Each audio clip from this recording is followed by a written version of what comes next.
Sektori i ndërtimit në Shqipëri po njeh një vrull të ri gjatë muajve të parë të vitit 2026, por ajo që serviret si statistikë zyrtare është larg realitetit që ndodh në terren. Raporti i fundit i Institutit të Statistikave për tremujorin e parë ngre një pikpyetje të madhe mbi transparencën dhe saktësinë e të dhënave, duke pranuar hapur se shifrat e publikuara janë të paplota dhe nuk pasqyrojnë peshën reale të kësaj industrie.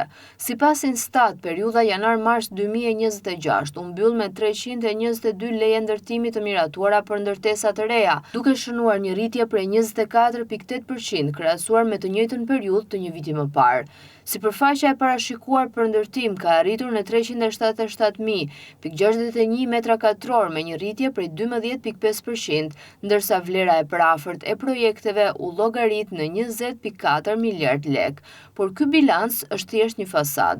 Vetë Instat ka sqaruar se ky botim mbështetet vetëm në të dhënat e siguruara nga bashkitë. Edhe pse ka kaluar më shumë se një dekadë nga miratimi rregullore së zhvillimit të territorit, e cila ngarkon me përgjegjësi edhe institucione të tjera qendrore në dhënien e lejeve, shteti ende nuk ka arritur të krijojë një sistem të unifikuar raportimi.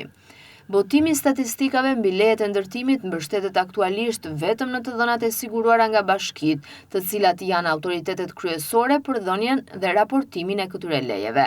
Megjithatë, VKM numër 408 datë 13/5/2015 për miratimin e rregullore së zhvillimit të territorit i ndryshuar përcakton se në procesin e miratimit të lejeve të ndërtimit përfshihen edhe institucione të tjera përgjegjëse përveç bashkive, duke qenë se ende nuk ka një raportim të standardizuar dhe të plot nga të gjitha këto ente. Pranë Instat, të dhënat e publikuara për tremujorin e parë bazohen vetëm në burimet bashkiake. Instat po punon që të gjitha institucionet përgjegjëse të përfshihen në mënyrë të unifikuar në procesin e raportimit statistikor, thot Instat. Kjo do të thotë se lejet më masive si ato që miratohen në nivel qendror për kulla të mëdha në Tiranë apo gjetk, resorte apo komplekse strategjike mbeten krejtësisht jashtë këtij raporti, duke ofruar statistika të bazuara vetëm te burimet bashkiake. Institucionet po dështojnë të japin publikut pasqyrën e vërtetë të betonizimit të vendit dhe menaxhimit të territorit.